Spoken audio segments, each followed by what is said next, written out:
Target with PS Parihar channel में आपका स्वागत है। आइए शुरू करते हैं और देख लेते हैं कि आज के समाचार पत्रों में विद्यार्थी जीवन से संबंधित कौन-कौन सी सूचनाएं हैं। तो वीडियो को जल्दी से लाइक कर दें, शेयर कर दें और जिन छात्रों ने चैनल को अभी भी सब्सक्राइब न किया हो तो जल्दी से सब्सक्राइब कर लें ताकि आप लोगों को इसी प्रकार की ऑथेंटिक अपडेट्स सबसे पहले मिलती रहें। चलिए शुरू करते हैं, बात करते हैं सबसे पहले डीएलएड की। लिखा डीएलएड में दाखिले के लिए 3,36,000 आवेदन, पहले चरण की काउंसलिंग 15 सितंबर से लेकर के 6 अक्टूबर तक चलेगी।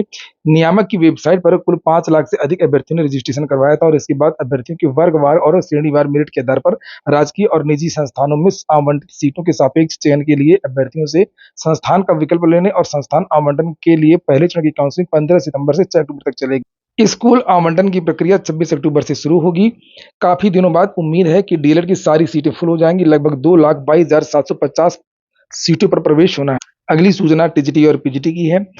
काउंसलिंग के बाद प्रतीक्षा सूची से 953 शिक्षकों को मिली तैनाती। सहायता प्राप्त माध्यमिक विद्यालयों, एडेड विद्यालयों में प्रशिक्षित स्नातक टीजीटी और प्रवक्ता पीजीटी भर्ती 2021 की प्रतीक्षा सूची के 953 अभ्यर्थियों की काउंसलिंग के स्कूल आवंटन की सूची जारी कर दी गई है। निदेशक माध्यमिक शिक्षा डॉक्टर महेंद्र देव की तरफ से बीते 4 सितंबर को इसके लिए निर्देश दिए गए थे।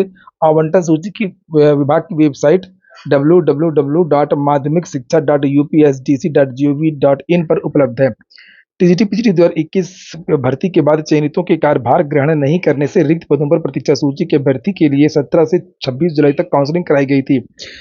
वहीं पर टीजीटी पीजीटी की एक और जानकारी है कि जिस भर्ती का विज्ञापन 2022 में जारी हुआ उस भर्ती में पद बढ़ने के चांसेस हैं।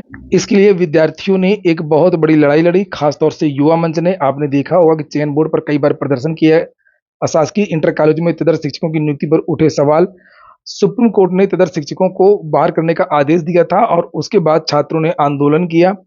कई बार चूंकि एक जानकारी निकल करके आ रही थी कि प्रदेश में बहुत सारे हजारों की संख्या में तदर्थ शिक्षक पढ़ा रहे हैं और यही कारण है कि चयन बोर्ड से पहले अगर पिछली भर्ती को हम छोड़ दें तो कभी 3,000 पदों पर भर्ती, कभी 2,000, कभी 4,000 इसी तरीके से विज्ञापन आते रहे हैं। जब से तदर्थ शिक्षकों पर रोक लगी है तब से पिछली बार की जो भर्ती थी वो बड़े पद पर आई, ज्यादा पदों पर आई। फिर भी ये जानकारी निकल करके आ रही है कि अभी भी बहुत सारे तदर्थ शिक्षक, लगभग प्रदेश में 20 से 22,000 तदर्थ शिक्षक अभी भी आस लगाए हुए हैं। और जैसे आप देख सकते हैं, ये हाल ही के समाचार पत्र है। तदर्थ शिक्षकों ने विनियमितीकरण को लेकर के शिक्षा निदेशक को सौंपा ज्ञापन। सरकार ने साफ कर दिया है कि हम 1 भी रुपया अब तदर्थ शिक्षकों को नहीं देंगे।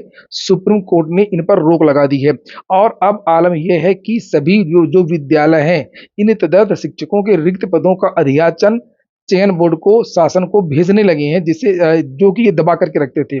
पहले जब भर्ती आया करती थी उसके पहले जब अधियाचन मंगाया जाता था विद्यालयों से तो अधियाचन को रोक दिया जाता था, अधिकारियों के द्वारा भी और मैनेजमेंट के द्वारा भी। और जब अधियाचन ही नहीं आएगा तो बड़ी भर्ती कैसे आएगी। लेकिन जब इधर शिक्षकों का वेतन रोक दिया गया सरकार के द्वारा, सरकार ने कहा देना तो आप वेतन दीजिए, हम वेतन नहीं देंगे। मैनेजमेंट वेतन दे सकता है लेकिन सरकार इनको कोई भी 1 भी रुपया नहीं देगी। उसके बाद से जितने भी विद्यालय हैं अब धीरे धीरे अधियाचन भेज रहे हैं। वीडियो बहुत लंबा हो जाएगा, मेरे पास बहुत सारे पत्र हैं अलग अलग जिलों के। एक एक विद्यालय में किसी में 11 अध्यापक हैं तदर्थ, किसी में 20 हैं, किसी में 10 हैं, किसी में 15 हैं, किसी में 16 हैं और उत्तर प्रदेश में लगभग 4500 एडेड माध्यमिक विद्यालय हैं। तो यहाँ से आप कल्पना कर सकते हैं कि एक विद्यालय में अगर 10 भी अगर आप मान लेंगे तो कितना ज्यादा होता है। तो लगभग मैंने बताया आप लोगों से 20 से 25,000 तदर्थ शिक्षक हो सकते हैं। यहाँ पर एक छोटा सा आंकड़ा है, आप इसी से यहाँ से अंदाजा लगा सकते हैं। एक विद्यालय है प्रबंधन श्री गांधी विद्यालय इंटर कॉलेज नवाबगंज गोंडा, जिला विद्यालय निरीक्षक को इन्होंने ये भेजा है अधियाचन के लिए। तदर्थ अध्यापकों के अधियाचन प्रेषित करने के संबंध में अवगत कराना है कि संस्था में 5 प्रवक्ता, देखिए 5 प्रवक्ता, 13 सहायक अध्यापक तदर्थ रूप में कार्यरत थे, जो माननीय उच्चतम न्यायालय के आदेश पर माध्यमिक शिक्षा सेवा चयन बोर्ड प्रयागराज द्वारा आयोजित कराई गई परीक्षा में अनुत्तीर्ण हो गए हैं। क्योंकि पिछली वाली जो भर्ती हुई थी उसमें तदर्थ शिक्षकों को मौका दिया गया था, उनको छूट दी गई थी, 12 अंक वगैरह दिया गया था, लेकिन ये तब भी उसको क्रॉस नहीं कर पाए थे। लगभग 20-22 तदर्थ शिक्षकों का ही चयन हो पाया था तथा माध्यमिक शिक्षा विभाग ने माह जुलाई 2022 में इन तदर्थ शिक्षकों का वेतन अवरुद्ध कर दिया गया है, जिसके कारण छात्रों का पठन पाठन में हो रही असुविधा को देखते हुए इनके रिक्त पदों के प्रति अधियाचन प्रेषित किया जा रहा है। ये अधियाचन एक विद्यालय में 18 तदर्थ शिक्षक हुए, टीजीटी और पीजीटी दोनों को मिला करके। अब यहाँ से समझ सकते हैं आप कि किस लिए ये जो कम पदों का अधियाचन आया करता था। एक एक विद्यालय में 18 तदर्थ शिक्षक हैं। प्रतापगढ़, जौनपुर, देवरिया, गोरखपुर बहुत सारे ऐसे जिले हैं जहां पर बहुत ज्यादा इनकी संख्या है। तो ये विद्यार्थियों की बहुत बड़ी जीत है। मामला सुप्रीम कोर्ट का जो सुप्रीम कोर्ट पर जो विद्यार्थी गए उसके बाद में सरकार से लगातार दबाव बनाया इन विद्यार्थियों ने। अब ये जो अधियाचन भेजा जा रहा है, इस अधियाचन को भर्ती में जोड़ने वाली बात है कि किसी तरीके से अब इसका जो विज्ञापन निकला था उसमें ये जुड़ जाए। फिलहाल ये अच्छी बात है कि ये जो विद्यालय हैं वो अधियाचन भेजने लगे हैं, या तो इसमें जुड़ेंगे या इस नया विज्ञापन जारी हो। अच्छा होता कि ये जो पुरानी वैकेंसी है इसी में इन पदों को जोड़ दिया जाए जो भी अधियाचन आ रहे हैं। वास्तव में अगर सभी तदर्थ शिक्षकों के पदों का अधियाचन भर्ती में जोड़ दिया जाए तो ये वर्तमान भर्ती ही कम से कम 30 से 40 हजार पदों पर हो सकती है। एक तो ये कि पहले से ही जो शिक्षा मंत्री हैं उन्होंने कहा कि हमारे पास लगभग 25 हजार पद रिक्त हैं, और वहीं पर ये जो तदर्थ शिक्षक का जो अधियाचन है इसको भी अगर हम लोग जोड़ दें तो 35 से 40 हजार पदों पर भर्ती हो सकती है। लेकिन इसके लिए विद्यार्थियों को एकजुट होना होगा और दबाव बनाना होगा कि इसको लंबा ना खींचें, कि धीरे धीरे फिर बाद की भर्ती में कोई भी कोर्ट का मामला नहीं है, सारा सब कुछ क्लियर हो चुका है, तदर्थ बाहर हो चुके हैं और इनके रिक्त पदों पर भर्ती करनी है। अभी मैं ये वीडियो बहुत लंबा हो जाएगा, मैं आप लोगों को इसी तरीके के 2-3 पत्र और दिखाऊंगा अलग अलग विद्यालयों के।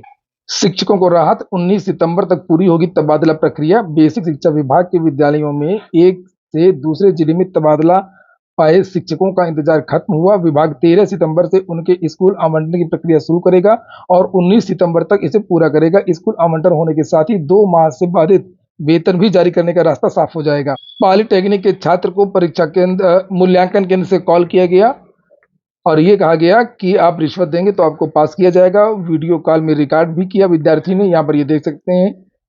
और लिखा, पॉलिटेक्निक सम सेमेस्टर परीक्षा की उत्तर पुस्तिकाओं के मूल्यांकन में रिश्वत मांगने का मामला सामने आया है। कॉपी की वीडियो दिखा करके पास करने के लिए छात्रों से पैसे मांगे जा रहे हैं, ऐसा ही एक मामला सामने आया है। इसमें परीक्षक ने छात्र को वीडियो कॉल कर पास करने के बदले रुपए मांगे। परीक्षक ने छात्र को वीडियो कॉल पर उसकी उत्तर पुस्तिका भी दिखाई। अगली सूचना उत्तर प्रदेश लोक सेवा आयोग की है। असिस्टेंट प्रोफेसर के 11 पदों पर 12 व 13 को साक्षात्कार। और ये देखिए, ये लिखा हुआ है, चिकित्सा शिक्षा विभाग के तहत असिस्टेंट प्रोफेसर के पदों पर भर्ती हो रही है, उसके बारे में ये जानकारी। पुलिस भर्ती प्रोन्नत बोर्ड ने उत्तर प्रदेश दरोगा भर्ती को लेकर के जो नोटिस जारी की थी वही विज्ञप्ति एक समाचार पत्र में भी, जिसे आप लोग यहाँ पर देख सकते हैं। और दरोगा भर्ती ऑफलाइन होगी, इसके लिए टेंडर के लिए ये नोटिस जारी की गई है कि 25 सितंबर तक, ये देखिए लिखा, जो भी कंपनियां इच्छुक हों वो आवेदन कर सकती हैं। बीपीएससी शिक्षक भर्ती की सूचना है।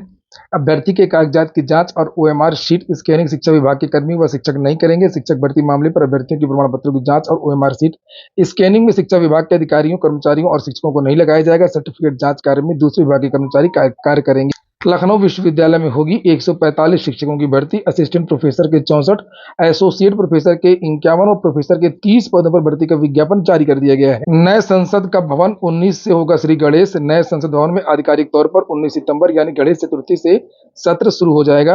18 से 22 सितंबर को संसद का विशेष सत्र भी बुलाया गया है। 69,000 शिक्षक भर्ती बीएड छात्रों को बाहर करने के लिए शिक्षा मित्रों ने एक नई याचिका दायर कर दी है। सुप्रीम कोर्ट का जो ऑर्डर आया था 11 अगस्त को, उसको आधार बना करके कि एनसीटी के जो गजट है वो उसको अमान्य घोषित कर दिया गया है, वो पहले से ही गलत था। आगे अगर जब सुनवाई होगी, जब डेट आएगी तो मैं उसके बारे में जानकारी दे दूंगा। हालांकि पुरानी भर्तियों को लेकर के भी मैंने आप लोगों को अपडेट दिया था कि एक क्लैरिफिकेशन याचिका सुप्रीम कोर्ट में डाली गई है, जिसमें ये कहा गया है कि ये जो आदेश है 11 अगस्त 2023 का, ये कब से लागू होगा। पुरानी भर्तियों में भी लागू होगा, जो वर्तमान भर्तियां चल रही हैं उनमें भी लागू होगा, या 11 अगस्त के बाद के जो विज्ञापन निकलेंगे उनमें लागू होगा।